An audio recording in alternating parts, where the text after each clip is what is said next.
یہ Islamic magazine programme ہم اور آپ کے ساتھ، پروگرام کا میزبان اظہر کاظمی آج پھر آپ کی خدمت میں حاضر ہیں۔ ہم اپنے مہمانوں کے ساتھ، ہمارے مہمان آن لائن ہی ہوں گے اور ہم تذکرہ کریں گے پاکستان میں ہونے والے ان تمام سیاسی حالات و واقعات کے حوالے سے۔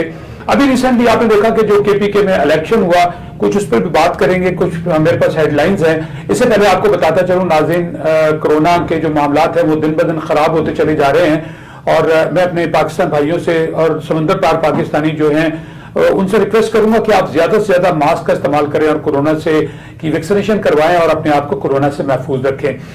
اس کے ساتھ بتاتے چلوں کہ ہمارا یہ ٹی وی چینل دنیا کے تقریباً 180 ممالک میں دیکھا جاتا ہے، اور ہمارے بہت سے دوست جو ہے اس پروگرام کو دیکھ رہے ہوتے ہیں، اور پروگرام میں بھی ہمارے کئی دوست جو ہیں وہ آن لائن آ کر ہم سے مختلف سوالات کرتے ہیں پاکستان کی سیاست کے حوالے سے اور پاکستان میں ہونے والے ان تمام واقعات کے حوالے سے، کیونکہ آج کل ہمارے یہاں خبریں بہت زیادہ گرم ہیں۔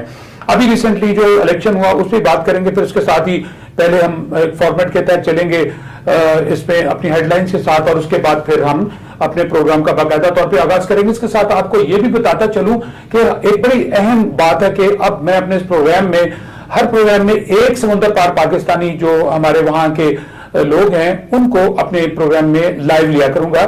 آج ہمارے ساتھ ایک مسعود احمد پوری صاحب ہے جو وہاں کے بہت بڑے سوشل ورکر ہیں سعودی عربیہ میں، وہ ہمارے ساتھ لائن پر آئیں گے اور ان کو ہم کافی ٹائم دیں گے وہاں پر پاکستانی کمیونٹی کے حوالے سے، اور بہت سارے ایسے معاملات ہیں جن پر ڈسکس کریں گے، وہ آپ سنتے رہیے گا۔ اگر آپ مجھ سے یا ان سے کوئی سوال کرنا چاہیں تو لائیو آ کر جو ہمارے نمبر ہیں ان پہ آپ کال کر سکتے ہیں، پروگرام کے بعد بھی آپ ہم سے بات کر سکتے ہیں۔ تو میرے پاس آج ہیڈ لائنز جو ہیں پہلے میں ان پہ بات کر لوں۔ پہلی ہیڈ لائن ہے کہ وزیر اعظم کا کرونا پیکج میں 40 ارب کی بے ضابطگیوں کی تحقیقات کا حکم۔ یعنی دیکھیں کہ ہماری جو بیوروکریسی ہے اور ہمارے جو سیاستدان ہیں انہوں نے کرونا پیکج میں بھی جو ہے وہ کوئی کمی نہیں چھوڑی، اس کے اندر بھی لوٹ مچا دی۔ اس میں یہ ہے کہ ٹوٹل جو رقم ہے وہ تقریباً 40 ارب ہے۔ اس کے علاوہ جو اور دوسرے ہیں پوائنٹس ہیں ان کے اوپر بھی میں آپ سے بات کروں گا۔ اب دیکھیں اس میں بے نظیر انکم پروگرام کے اندر 25 جو ہے نا وہ یوٹیلیٹی سٹورز میں 52 ارب کا جو ہے وہ فراڈ اس کے اندر سامنے آیا ہے۔ پھر این ڈی ایم اے 48 ارب کی بے ضابطگیوں کا انکشاف اس میں ہوا ہے۔ پھر ڈی جی ایف آئی اے کو احکامات بھی عمران خان صاحب نے جاری کر دی ہیں اور شیخ رشید صاحب کو کہا ہے کہ وہ رپورٹ پیش کریں۔ پھر منی بجٹ کے حوالے سے میاں شہباز شریف صاحب نے ایک بیان دیا ہے، انہوں نے کہا ہے کہ منی بجٹ مسلط کرنے سے ملک و قوم کے مستقبل سے کھیلنے کی بجائے حکومت استعفیٰ دے۔ اس کے اوپر میں بات کروں گا کہ اگر میاں شہباز شریف صاحب آپ بھی بتائیے کہ آپ کے زمانے میں بہت سارے ایسے معاملات تھے جن کے اوپر اپوزیشن آپ کو یہ کہا کرتی تھی آپ استعفیٰ دیں، آج آپ ان کو کہہ رہے ہیں کہ استعفیٰ دیں۔ پھر اس کے بعد I M F mini budget parliament سے منظور کرانے کے بعد پارلیمنٹ سے منظوری طویل وقت تک لے سکتے ہیں، آئی ایم ایف سے دوبارہ مذاکرات کریں گے۔ یہ وزیر خزانہ پاکستان کے جو ہمارے وزیر خزانہ شوکت ترین صاحب یہ وہ فرما رہے ہیں۔ اور ایشیائی بینک جو ہے وہ پاکستان کو تقریباً 11.54 ارب ڈالر جو ہے وہ 1.54 ارب ڈالر جو ہے وہ اس کی فائنانسنگ کرے گا۔ پھر اس کے بعد انرجی سیکٹر کی اصلاحات جو ہے اس میں سے جو ہمیں یہ آ رہی امداد اس میں وہ کریں گے کیا، یہ بھی آپ کو بتا دیں۔ اس میں انرجی سیکٹر کی اصلاحات کے لیے وہ $300 ملین، کے پی کے 5 شہروں کے لیے $385 جو ہیں وہ ملیں گے۔ اس کے بعد آپ کو ایک اور بھی بتا دوں کہ میٹرو اورنج ٹرین کی تعمیر کے دوران بھی بے ضابطگیوں کا انکشاف ہوا ہے۔ اس میں ملتان روڈ پر جو چبھجی پارکس کا کاسٹنگ یارڈ کے طور پر اس کو استعمال کیا گیا، کنٹریکٹرز کو جو نوازا گیا ہے، سرکاری اراضی کو معاوضہ کے بغیر 4 سال سے زائد عرصہ تک استعمال کیا گیا۔ اس حوالے سے نیب نے ایل ڈی اے سے 17 روز کے اندر جو ہے وہ جواب مانگ لیا ہے۔ پی اے سی اجلاس وزارت خزانہ 1240 ارب کے کورونا ریلیف کے معاملے پر مطمئن کرنے کے اندر جو وہ ناکام رہی ہے۔ پی اے سی کے اجلاس میں جو ہے نا وہ وزارت خزانہ کو کہہ رہے ہیں کہ جی کہ 1240 ارب کے کورونا ریلیف پیکج کے معاملے پر آپ ہمیں مطمئن نہیں کر سکے، اس کی ہمیں تفصیل دیجیے۔ شہریوں کو ریلیف دینے کے لیے وزیر اعظم کی جانب سے 500 ارب میں سے 186 ارب جاری کیے گئے، 314 ارب جاری نہ ہوئے۔ کورونا کی مد میں ملنے والے غیر ملکی امداد کی تفصیلات وہ طلب کر لی ہیں. آپ دیکھیے اتنا زیادہ پیسہ آیا, اتنا زیادہ پیسہ آیا کہ خان صاحب کو بھی پتہ نہیں ہے کہ کیا ہو رہا ہے. بیوروکریسی نے 1240 ارب کی بجائے اس میں 500 ارب میں سے 186 ارب جو ہے وہ جاری کیے اور 314 ارب جو ہے وہ روک لیے. تو اس کے بعد اس میں آپ کو یہ بتاتا چلوں, اس کے ساتھ آگے ایک جو فیصل آباد کی انڈسٹری ہے, فیصل آباد, گجرانوالہ, وزیر آباد, پاکستان کے اندر ابھی بھی بہت سارے جو ہے انڈسٹری کے سیکٹر موجود ہیں جن کو اس دوران بجلی اور مہنگی ہونے سے بجلی اور گیس کی ناپیدگی کی وجہ سے جو بہت زیادہ بحران جو ہے وہ بڑھ گیا. اس میں پاور لومز اور صنعت لومز جو ہے, ٹیکسٹائل انڈسٹری جو ہے وہ مشکلات کا شکار ہے, اور مہنگا دھاگا, پھر ٹیکسوں میں اضافہ, ہزاروں لوم جو ہیں وہ پاور لوم جو ہے وہ بند ہوتی چلی جا رہی ہے اور مزدور بے روزگار ہوتے جا رہے ہیں. پھر یہ ہے کہ چھوٹی جو صنعتیں ہیں, چھوٹی فیکٹری ہیں, وہ دہانے پر آ گئی ہیں. حکومت کو صنعتی بحران سے نکالنے کا مطالبہ وہ کر رہے ہیں. ناظرین آپ بتائیے گا کہ یہ کیا ہونے جا رہا ہے, اور جو حکومت ہے وہ ہوش کے ناخن نہیں لے رہی. ابھی اس کا سال 1.5 سال رہ گیا, اس کے بعد دوبارہ سے الیکشن ہے. ابھی ان کا حال آپ نے KPK میں دیکھا کہ کس برے طریقے کے ساتھ ان کو شکست کا سامنا کرنا پڑا, اس پہ بات کریں گے. لیکن آپ کو بتاتا چلوں کہ بیسیکلی ان کی شکست کی جو وجہ ہے, وہ مین وجہ جو ہے وہ ان کی جو انہوں نے عوام کی طرف توجہ دی ہی نہیں ہے. سب سے بڑا یہ عوام مہنگائی کا جو ایک طوفان کھڑا ہوا ہے, اس نے اس کی وجہ سے عوام کو بہت زیادہ پریشان کیا ہے. اور پھر آگے سے عمران خان ڈالر جو ہے وہ 181 روپے تک چلا گیا ہے, اور مہنگائی کا پارا جو ہے وہ 19% سطح عبور کر گیا ہے. رحمان ملک صاحب سابق داخلہ وزیر خزانہ جو ہیں وہ لندن سے بیٹھ کر ایک بیان دے رہے ہیں. ان کا کہنا ہے کہ میں نے پہلے کہا تھا کہ ڈالر جو ہے وہ 200 تک جائے گا. یعنی ان کی بات صحیح ہے کہ 181 تک چلا گیا ہے. جو حالات چل رہے ہیں اس کے اندر ڈالر جو ہے بڑی تیزی کے ساتھ آگے بڑھ رہا ہے اور وہ 200 تک جائے گا. اور جب ڈالر 200 تک چلا جائے گا تو اس کے بعد آپ دیکھیں کہ مہنگائی کتنی تیزی کے ساتھ بڑھے گی. کیا یہ 200 ڈالر کو بیک آ سکتے ہیں؟ تو اس کے جواب میں جو ہے عوام کو ایک بے وقوف بنانے کے لیے عمران خان صاحب نے پھر ایک بیان دے دیا ہے. انہوں نے کہا کہ ڈالر جلد گر جائے گا, عوام کو 1 ارب کی سبسڈی دینے کا بھی انہوں نے فیصلہ کر لیا ہے.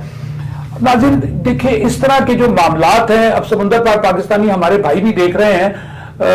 آپ دیکھیں کہ کس طریقے کے ساتھ اس گورنمنٹ کے پاس کوئی پلاننگ نہیں ہے, نہ ان کے یہ کوئی مافیا کنٹرول کر پائے ہیں, اور باہر سے جو لونز پر لونز دے جا رہے ہیں. ابھی ایشیائی ترقیاتی بینک جو ہے وہ بھی ان کو پیسے دے رہا ہے. آپ یہ دیکھیں کہ لونز کون اتارے گا اور اس کا استعمال کہاں ہو رہا ہے, ان کے حسابات کیا ہیں. دوسری جانب جو عمران خان صاحب نے نیب کے اوپر اتنی بڑی قدغنی لگا دی ہے اسمبلی کے ذریعے کہ اب نیب جو ہے کسی سیاستدان کو, کسی بیوروکریٹ کو نہیں پکڑ سکے گی. تو ناظرین اگر نیب ان کو نہیں پکڑے گی تو کون پکڑے گا؟ FIA پکڑے گی یا دوسری ایجنسیاں پکڑیں گی؟ کوئی بھی ان کو نہیں پکڑے گا. میں پنجابی میں کہاوت ہے, مجھا مجھا دیا پہنا ہونیاں نے. آج اگر عمران خان صاحب نے نواز شریف کو باہر نکالا یا شہباز شریف کے ساتھ نرمی برتی جا رہی ہے, اگر وہ چور ہیں, کنوکٹڈ ہیں, تو پھر آپ یہ ذہن میں رکھیں کہ آنے والے ٹائم کے اندر ان کے ساتھ بھی یہ جو کچھ کھا گئے ہیں, ہضم کر گئے ہیں, اس کا جو یہ پیمنٹ قرضوں کی انہوں نے نہیں کرنی, عوام نے کرنی ہے. جو بھی کوئی نیا حکمران آئے گا اس نے عوام کے ذریعے ہی ان تمام قرضوں کو پورا کرنا ہے. جو کھا گیا چاٹ گیا وہ گیا. سپریم کورٹ کا ایک نیا آرڈر آیا, انہوں نے کہا جی 16,000 ملازمین کو بحال کر دیا جائے, اور ان میں مس کنڈکٹ اور کرپشن والے جو لوگ نکالے گئے ان کو نہیں جو ہے وہ ہم ریلیف دیں گے. اس کے بعد ناظرین آپ کو یہ بھی بتاتے چلیں کہ استحکام کے ذمہ داروں نے دھاندلیاں کر کے پاکستان کو غیر مستحکم بنایا. تھوڑا ہاتھ پیچھے ہٹائیں, نتائج مدارس کے خلاف حکومت جو ہے ہر سطح پر سازشیں کر رہی ہے. مدارس کو اگر آپ قومی ادارے میں لانا چاہتے ہیں تو لے آئیں, ہمیں اس پر کوئی اعتراض نہیں ہے.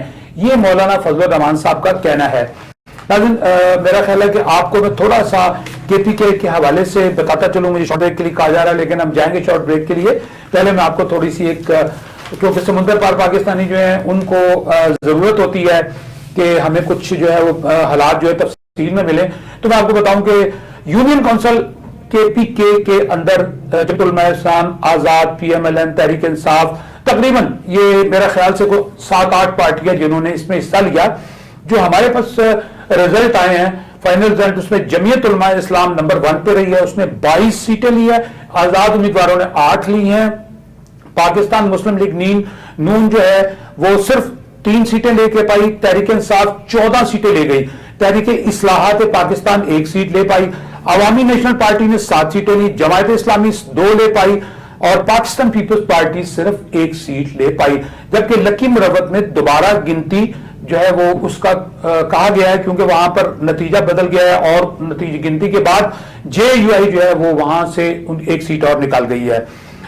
اب آپ کو یہ بھی بتاتے چلیں کہ جب یہ سارا کچھ ہوا تو اس کے اوپر عمران خان صاحب نے جو ہے وہ فوری طور کے اوپر ایک کمیٹی بنائی اور اس کمیٹی نے ایک رپورٹ جس میں اس شکست کے ذمہ دار اپنے ہی لوگ جو ہیں وہ پارٹی کے پی ٹی آئی کے، یعنی کسی نے اپنے رشتہ داروں کو کھڑا کر دیا، یعنی جن کی کوئی ورتھ نہیں تھی ان لوگوں کو وہاں پہ کھڑا کیا گیا، کسی نے اپنا بانجا کھڑا کر دیا، کسی نے بھائی کھڑا کر دیا، کسی نے بھتیجا کھڑا کر دیا، تو اس طرح کر کے ان کو جو ہے وہ کافی نقصان کا سامنا کرنا پڑا۔ ناظرین مجھے ایک شارٹ بریک کے لیے کہا جا رہا ہے، اس کے ساتھ ہی چلتے ہیں ایک شارٹ بریک کے لیے، دوبارہ آتے ہیں، پروگرام دیکھتے رہیے گا ہم اور آپ۔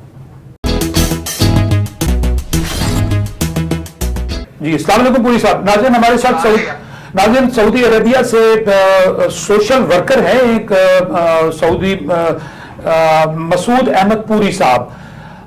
مسعود احمد پوری صاحب کا میں آپ کو تعارف کرا دوں۔ مسعود احمد پوری صاحب جو ہیں سعودی عربیہ سے تعلق ہے ان کا، اور وہاں پر ماشاءاللہ سوشل ایکٹیویٹیز کے اندر یہ بہت بڑے سوشل ایکٹیویسٹ ہیں، اور انہوں نے وہاں پر رہتے ہوئے پاکستانی کمیونٹی کے لیے بہت زیادہ اچھے کام سر انجام دیے۔ تو ناظرین ہم نے سوچا جہاں ہم سمندر پار پاکستانیوں کو لائن پر لیتے ہیں تو ہم نے ان کو بھی بڑی مشکل سے تلاش کیا، تو اس میں مسعود صاحب ابھی ہمیں بتائیں گے کچھ کہ وہاں پر انہوں نے سوشل ایکٹیویٹیز کے حوالے سے کیا کیا۔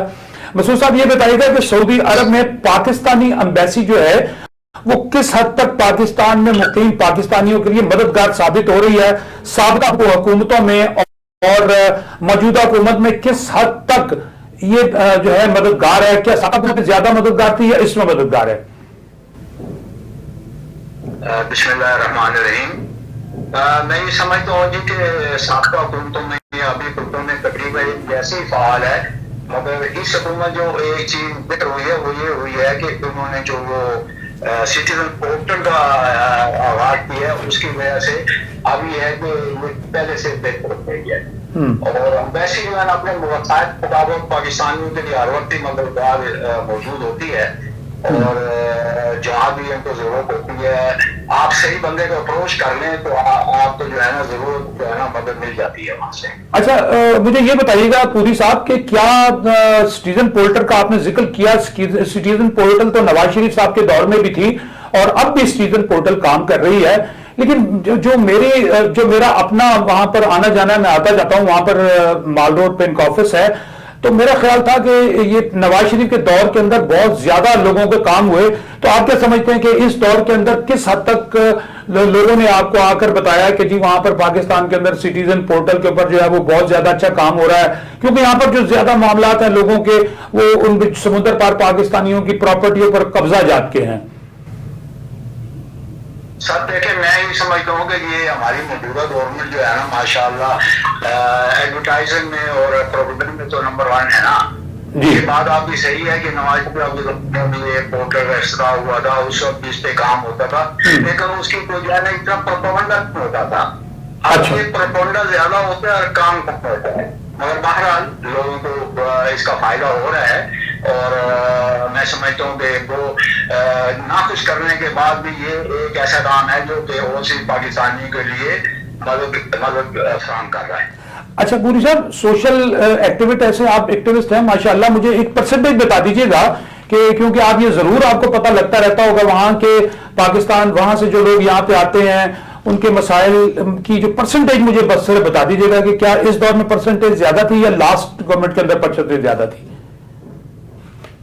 نہیں یہاں سعودی عرب جی پاکستان کے اندر سٹیزن پورٹل کے حوالے سے بات کر رہا ہوں میں یہ کہہ رہا ہوں کہ جو ہے نا ریشو تو مجھے صحیح آئیڈیا نہیں ہے، میں آپ کو غلط پک اپ نہیں دینا چاہتا، مگر یہ کہ اگر آپ کا سوال یہ ہے کہ جی پاکستان سے یہاں لوگ کتنے زیادہ آ رہے ہیں، تو وہ میں تو سمجھتا ہوں وہ زیادہ نہیں آ رہے، کیونکہ کورونا کی وجہ سے ویسے ہی پابندیاں ہیں، یہاں جو لوگ موجود ہیں ان سب کی جاب اتنی سیکور اب نہیں ہے جتنی پہلے ہوتی تھی کورونا سے پہلے. تو ابھی بے روزگاری بھی زیادہ ہے کیونکہ بہت ساری کمپنی کے کام بند ہیں, کنسٹرکشن. اچھا, اسی میں سوال لے لیجیے گا پوری صاحب. کرونا نے جہاں ساری دنیا کا نظام پلٹ کر رکھ دیا, یقیناً سعودی عرب بھی اسی کے لپیٹ میں آیا تھا اور اب بھی میرا خیال ہے. تو آپ یہ بتائیے گا کہ سعودی عرب کے اندر جو ہے وہ کس حد تک لوگ جو ہے متاثر ہوئے ہیں اس میں, جو وہاں پر آپ کی کمیونٹی کے اندر پاکستانی سکولز بھی موجود ہیں, تو سنا ہے کہ وہاں پاکستانی سکول جو ہیں وہ فیسیں بڑی اس سے چارج کر رہے ہیں. یہ پاکستان میں بھی مسئلہ آیا تھا اور یہاں پر اس کو مسئلے کو حل کر دیا گیا کافی حد تک. تو لیکن کیا وہاں پر بھی جو ہے وہ آپ نے وہاں کی جو کمیونٹی کے لوگ ہیں ان سے آپ کو کچھ شکایات موصول ہوئی ہے کہ یہاں کے جو سکولز ہیں, انگلش سکول, اردو سکول, ان کی کیا پوزیشن ہے اس حوالے سے؟ جدہ میں 2 اسکول ہیں جو امبیسی کے بینر کے نیچے کام کرتے ہیں. ایک کا نام ہے Azizia international, Pakistan international school Azizia, جس میں کہ لو انکم جو کیٹیگری ہماری کمیونٹی کی ان کے بچے پڑھتے ہیں. ان کی فیس جو ہے نا وہ 300 ریال سے لے کر تقریباً 500 ریال مہینے تک ہے, جو کہ یہاں کے حساب مناسب فیس ہے. اور مگر اسکول جو ہے نا وہ اس وقت میں سمجھتا ہوں خسارے میں چل رہے ہیں, کیونکہ اس زمانے میں اسکول میں 14,000 بچے بچیاں پڑھتے تھے. اچھا جی. اب یہ تعداد کم ہو کے 500 پہ آ گئی ہے جی. تو بڑا ڈراسٹک یہ جو ہے نا فال ہے, اور اس وجہ سے جو ہے نا اسکول میں نہیں سمجھ لگے کہ وہ خسارے کے بغیر چل رہا ہو. اس کے مسائل ہیں, اور چونکہ آپ کو بے روزگاری بھی کرونا کی وجہ سے ہوئی ہے تو لوگوں کے مسائل فیسوں کے ہیں. شروع میں جب کرونا تو وزیر خارجہ نے ایک کانفرنس کیا ہم سے آن لائن, تو اس میں نے ان کو ایک تجویز دی تھی کہ کچھ فیسوں میں کمی وغیرہ کی جائے. انہوں نے کوئی فارمولہ بنایا, کچھ لوگوں کو فائدہ ہوا, کچھ لوگوں کو نہیں ہوا. مگر بہرحال یہ لوگ فیسوں کے ہیں. مگر ریئل اسکول فی جو ہے نا وہ معقول ہے. میں سمجھتا ہوں کہ 300 ریال بہت مناسب ہے یہاں سعودی عرب کے اسٹینڈرڈ سے. اچھا, لوگوں کو ریلیف دے رہے ہیں یہ اسکول والے؟ جی پہلے تو ہوئے, آپ تو نہیں دے رہے, آپ تو مسلم سعودی خسارے میں جا رہے ہیں. اچھا پوری صاحب یہ بتائیے گا کہ پاکستانی امبیسیاں دنیا کے تمام ممالک کے اندر پاکستان کی امبیسیاں کام کر رہی ہیں, لیکن بہت سے ممالک کے اندر پاکستان کے جو امبیسیڈر ہیں ان کے حوالے سے جو شکایات ہیں وہ موجود ہیں. کیونکہ میں بھی دنیا پھرا ہوں اور ہمارا یہ پروگرام بھی لائیو جا رہا ہے, دنیا کے 180 ممالک میں دیکھا جا رہا ہے, تو پاکستانی امبیسی کے لوگ بھی دیکھتے ہیں. تو وہاں پر پاکستان کی جو امبیسڈر ہیں اور امبیسی کس حد تک وہاں کی کمیونٹی کے لیے مددگار ثابت ہوتی ہے, کوئی لوگوں کے لیے اچھا کام بھی کر رہے ہیں یا نہیں کر رہے؟ دیکھیں جی, آئیڈیل صورت تو کہیں بھی نہیں ہے. آئیڈیل صورت حال تو کہیں نہیں ہے, مگر میں سمجھ لوں کہ یہاں یہ 45 سال ہو گئے ہیں سعودی عرب میں, اور اس وقت جو سیٹ اپ انڈسٹری کا ہے وہ کافی فعال ہے, اور لوگوں کے جو ہے نا انعام بھی کرتا ہے. لیکن مسئلہ یہ ہے نا کہ جدہ خاص طور پہ میرے خیال میں دنیا کا سب سے بزی اسٹیشن ہے امبیسی کے لحاظ سے. جی. یہاں تقریباً 1500 بندہ ڈیلی آتا ہے. اب 1500 بندے کو کرنے کے لیے آپ کو سٹاف بھی چاہیے, ایک انڈر سٹاف بھی ہیں یہ, اور اپنی طرف سے پوری باتیں کرتے ہیں, کمیونٹی کو انوالو کرتے ہیں کہ بھائی فلاں کا مسئلہ یہ ہے, فلاں کا مسئلہ یہ ہے, خود اپنے سے بھی کوشش کرتے ہیں. مگر بہرحال ہر چیز میں امپروومنٹ کی ضرورت گنجائش موجود ہے. اچھا, ویلفیئر فنڈز کے حوالے سے جو ان کو ملتا ہے اس کے بارے میں بتائیے گا کہ ویلفیئر فنڈ کو صحیح استعمال کر رہے ہیں؟ سر میرے کو تو نہیں خیال کہ ویلفیئر حکومت پاکستان ویلفیئر فنڈ ان کو دیتی ہوگی. یہ تو جب پاسپورٹ کی فیس وغیرہ ہوتی ہے اس میں میرے 2-4-5 ریال یہ ویلفیئر فنڈ کا ہوتا ہے جو یہ اپنے پاس ان کے پاس جمع ہوتا ہے, اور وہ جو ہے نا یہ ایکسٹریم ایمرجنسی میں استعمال کرتے ہیں. اچھا, یہ عام نہیں کسی کو اویلیبل ہوتا, یعنی کہ کوئی ایسا ہے کہ بھائی کوئی معذور آدمی ہو گیا اور اس کو پاکستان بھیجنا ہے تو اس کے لیے وہ استعمال کر لیتے ہیں, تو ایکسٹریم ایمرجنسی میں کرتے ہیں. اچھا, اسی میں ایک سوال ہے, ماضی میں میاں نواز شریف صاحب کی گورنمنٹ کے اندر ایک بڑی اچھی فیسلٹی لوگوں کو دی گئی تھی کہ ڈیڈ باڈیز جو ہیں ان کو لایا جاتا تھا بائی ایئر اور فری لایا جاتا تھا. تو اب سننے میں آ رہا ہے کہ وہ فیسلٹی ختم ہو گئی ہے اور امبیسی والے بھی کوآپریٹ نہیں کر رہے اس حوالے سے، تو آپ کیا کہیں گے اس بات پہ؟ میں نے جو ہے نا چیک کیا تھا جی، وہ فیسلٹی ابھی تک آن ہے. پی آئی اے والے اپنا ٹکٹ جو ہے نا ڈیڈ باڈی کا نہیں لیتے. اچھا، نہیں آپ کسی اور ایئر لائن سے بھیجیں تو وہ ایک چیز، مگر ڈیڈ باڈی کو صرف ٹکٹ ہی کی نہیں ہوتی، اس کے جو ہے نا پری ارینجمنٹ جو ہوتے ہیں، یہ ہاسپٹل کو پیمنٹ کرنی ہوتی ہے، باکس بنوانا ہوتا ہے، ان کو کیمیکل کے جو ٹریٹمنٹ ہوتی ہے باڈی کو وہ، اور پھر باڈی کو جو نا ہاسپٹل سے ایئرپورٹ پہنچانا، اس پہ تقریباً جو رقم خرچ ہوتی ہے اس کا مسئلہ ہے یہاں پہ. اچھا، اس میں امبیسی ایک رول امبیسی کو اور بھی ادا کرنا چاہیے، پتہ نہیں وہ کر پا رہی یا نہیں کر پا رہی. پاکستان کی کمیونٹی کے بہت سارے لوگ جو وہاں پر ہیں وہ مختلف قسم کے جرائم میں وہاں بند ہیں، تو اس حوالے سے جو ہے وہ جو لوگ ہیں وہاں کے پاکستان کے جو وہاں پہ جیلوں میں مقید ہیں وہاں پر، ان کے لیے کچھ مطلب گورنمنٹ کے ساتھ کوئی ان کی ڈیل ایسی ہوتی ہے، کوئی بات چیت ہوتی ہے؟ کیونکہ امبیسی نے تو سارا کام کرنا ہے کہ جی ان کے جرم جو ہے یا کوئی بھی اس کسی بھی مجرم کے جو ہے حوالے سے جو اس کی سزا کے پیسے ہیں وہ امبیسی کے لوگ پے کر دیں یا وہاں کو رہنے والا پاکستانی پے کر دے، تو اس طرح کے کوئی معاملات سامنے آتے ہیں وہاں پہ؟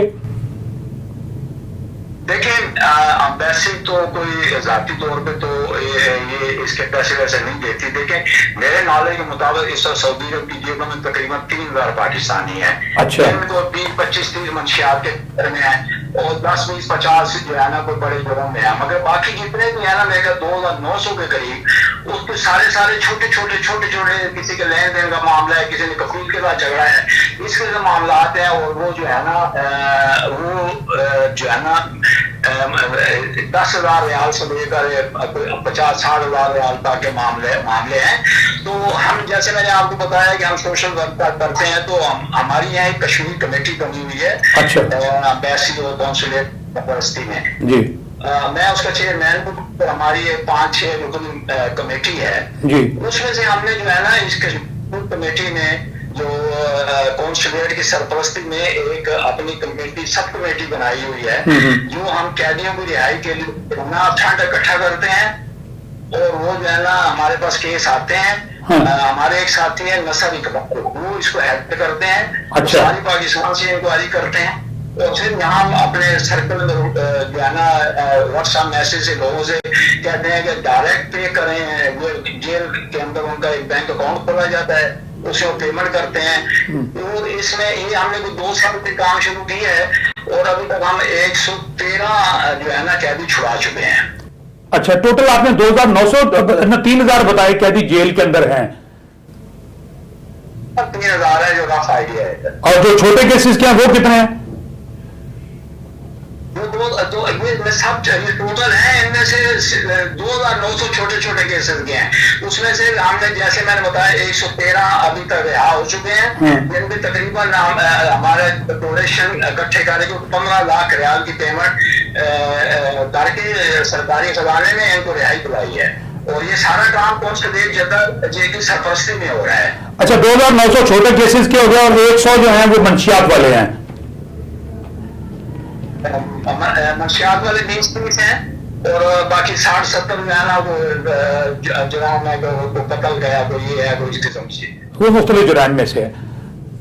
بہت بہتر. اچھا، یہ اب ایک سوال اور بھی یہ بتائیے گا کہ ابھی پاکستان کے اندر OIC کانفرنس ہوئی ہے ریسنٹلی، اس کے اندر تقریباً 30 سے زیادہ ممالک نے شرکت کی، اور پاکستان کے لیے ایک بڑا اعزاز کی بات ہے کہ اتنی بڑی کانفرنس جو ہے یہاں پہ کروائی گئی، اور وہ صرف واحد اس کا مقصد تھا کہ افغانستان کو اکوموڈیٹ کیا جائے. افغانستان کے حوالے سے پاکستان جو ہے بہت بڑھ چڑھ کر حصہ لے رہا ہے اور کام کر رہا ہے، کشمیر کے لیے کوئی کام نہیں کر رہا، جبکہ آپ کی وہاں کشمیر کمیٹی بھی آپ نے بنائی ہے. مختلف ممالک میں کشمیر کمیٹیاں ہیں. تو ایک تو یہ مجھے بتائیے گا کہ آپ کی نگاہ میں ایک سوشل ایکٹیوسٹ ہوتے ہوئے افغانستان کا جو مستقبل ظاہر ہے، سعودی عرب میں بھی بہت سارے افغانی جو ہے وہ مقیم ہوں گے، تو افغانستان کا مستقبل آپ کیا دیکھ رہے ہیں، کیسا نظر آ رہا ہے؟ پاکستان نے جو یہ سٹیپ لیا ہے، اس کے جو مناظر ہیں وہ آپ کو کیسے آگے نظر آ رہے ہیں؟ کیونکہ بہت سارے ممالک جو ہیں وہ یہاں سے کمٹمنٹ کر کے گئے ہیں کہ ہم ایک خطیر رقم جو ہے لاکھوں کروڑوں ڈالر جو ہے وہ امریکہ بھی دے رہا ہے اور یورپی یونین بھی جو ہے وہ دینے کو تیار ہے. لیکن اچھا ہے، اس میں کوئی شک نہیں کہ جام صاحب یہ سمجھتے ہیں کہ افغان میں جو امن قائم ہوگا تو اسے پاکستان میں بھی امن قائم ہوگا، تو یہ ہماری پرائرٹی تو ہے، اور یہ میں سمجھوں کہ اچھا قدم ہے، مگر اس میں اگر کشمیر کا ریز کیا جاتا تو زیادہ مناسب تھا، کیونکہ ہمارے پاس یہ اپرچونیٹی کتنے ہی سالوں کے بعد آئی تھی کہ ہم نے اس کنفرنس کو ہوسٹ کیا اور ہم اپنا مسئلہ اسے پیش نہیں کرتے تھے۔ یہ میں سمجھتا ہوں کہ یہ اس پہ ضرور توجہ ہونی چاہیے تھی۔ یہاں ہوا اسی دیکھیں کشمیر کمیٹی ہماری جو ہے نا، اس کا زیادہ کام ہے جی کہ کشمیر کاز کو جو ہے نا، کیونکہ جہاں دنیا کی ہر نیشن رہتی ہے اور ہم اس میں جیسے ہمیں موقع ملتا ہے تو ہم اپنا کشمیر کا کاز جو ہے ریٹ کرتے ہیں۔ ابھی 2 سال سے جو ہے نا یہاں OIC میں ایک امبیسڈر لیول پہ جو ہے نا آپ آفس بنایا ہے، تو اس آفس کے بننے میں تھوڑی جان آئی ہے ابھی کی وجہ سے یہ کانفرنس ہوئی ہے، اور جو میرا ٹرمینل نالج ہے اس میں یہ کہ کشمیر کا ایشو بھی اس میں آئے گا، مگر پتہ نہیں کیوں نہیں آیا، میں خود حیران ہوں اس بات پہ۔ مگر میں سمجھتا ہوں کہ یہ آفس بننے سے جہاں امبیسڈر ایک اپوائنٹ ہو گیا separate for OIC affair Kashmir affair, اس سے کافی میں سمجھتا ہوں کہ مسئلہ بہتر ہونے کی امید ہے۔ اچھا پوری صاحب، ایک آپ سے آخری سوال ہے کہ اوورسیز پاکستانیز جو ہیں ان کا بڑا پیسہ پاکستان میں آتا ہے، خطیر رقم آتی ہے، اور اس سے ہمارا ملک جو ہے وہ بہت زیادہ، مطلب آپ یہ سمجھیں کہ وہ ہمیں فرٹیلائزر آپ لوگوں کی طرف سے آتا ہے درختوں کو، جس کی وجہ سے درخت پھل پھول اور زیادہ پھل دے جاتے ہیں۔ ایک مثال کے طور میں بات کر رہا ہوں، تو آپ کے پاس ایسا کون سا پلان ابھی کیا موجود ہے کہ پاکستان کی بہتری کے لیے اوورسیز پاکستانیوں کی جو ہے وہ زیادہ سے زیادہ پاکستان میں مزید لایا جائے؟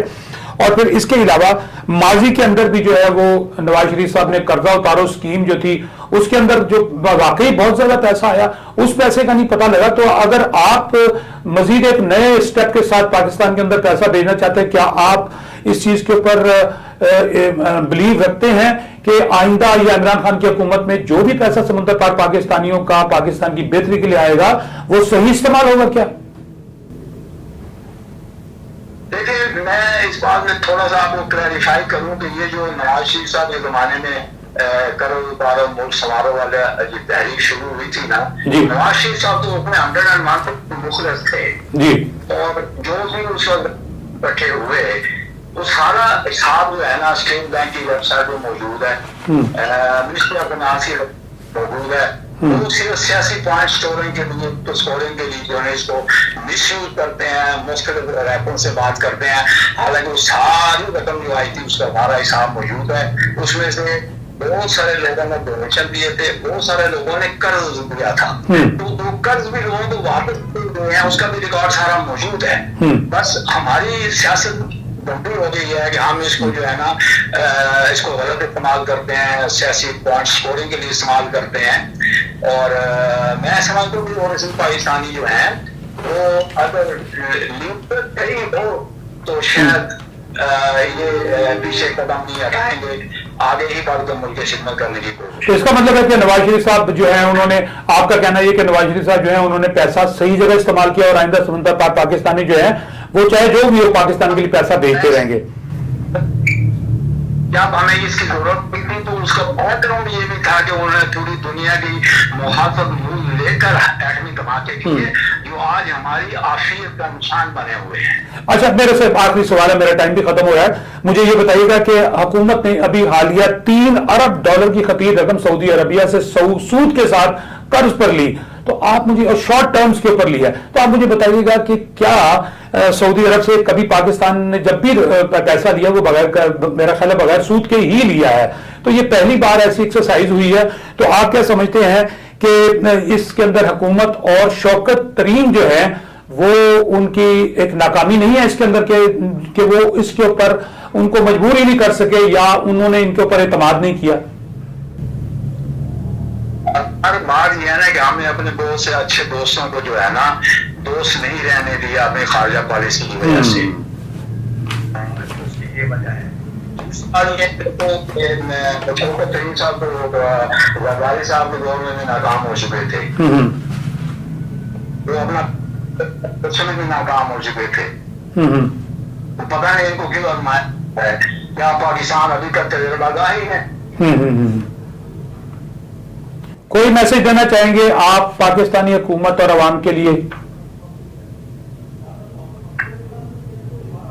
عوام کے لیے تو یہ ہے کہ بھائی جو ہے نا اپنے ووٹ کا صحیح استعمال کریں. جن لوگوں نے سبق دکھائے ہیں ان سے بچیں, ان سے پوچھیں کہ بھائی آپ نے کیا کارکردگی دکھائی ہے. اب دیکھیں کہ یہاں ایمبیسڈر کا اپوائنٹمنٹ ہوا ہے کچھ 6-7-8 مہینے پہلے اور ان کو بھی ٹرانسفر کر دیا ہے. یہ ایسے ہی ہے جیسے پنجاب کے 6 چینج کر دیں, چیف سیکرٹری پوائنٹ ہوا چینج کر دیں. بس حکومت کو چاہیے کہ مہربانی کر کے ان چیزوں پہ دھیان رکھیں. ہم باہر جو لوگ بیٹھے ہیں جب یہ باتیں مذاق میں لوگ ہم لوگ کہتے ہیں تو ہمارا سر شرمندگی سے جھک جاتا ہے. مسعود احمد پوری صاحب آپ کا بہت بہت شکریہ. ناظرین آپ نے ابھی دیکھا کہ مسعود احمد پوری صاحب جو ہیں وہ ہمارے ساتھ سعودی عربیہ سے لائن پر تھے اور انہوں نے بڑی اچھی باتیں کی. میں اپنے پروگرام کو وائنڈ اپ کی طرف لے کر جاتا ہوں. ناظرین آپ کو یہ بتاتا چلوں کہ ابھی ان کا جو کہنا تھا کہ جدہ کے اندر جو عزیزیہ انٹرنیشنل اسکول ہے اور اس کے علاوہ ایک اسکول اور بھی ہے, ان کی جو پوزیشن تھی وہ کرونا کی وجہ سے بہت زیادہ خراب ہوئی. 1400 اسٹوڈنٹ سے وہ 500 پر آ گئے.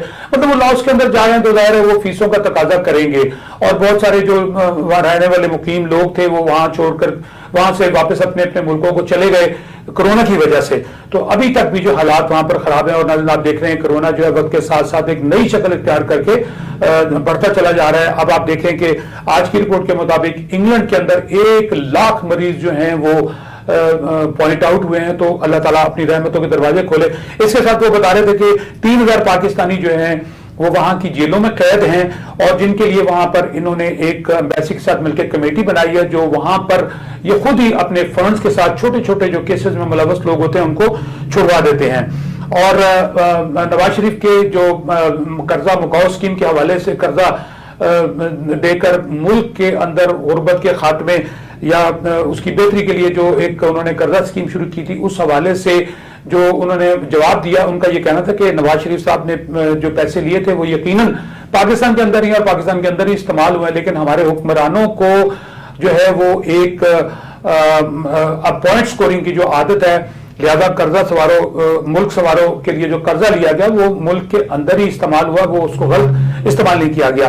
اور آخری بات ان کی جو کہنے کی جو بڑی تکلیف دیتی ان کا کہنا تھا کہ غلط پالیسیوں حکمرانوں کی جو ہیں انہوں نے ہمارے بڑے اچھے دوست ہم سے گوا دیے جن میں سعودی عربیہ بھی شامل ہے اور بہت سارے ممالک کے ہمارے ساتھ شامل ہیں کیونکہ ہم نے ان کو ان کے اعتماد کو ٹھیس پہنچایا.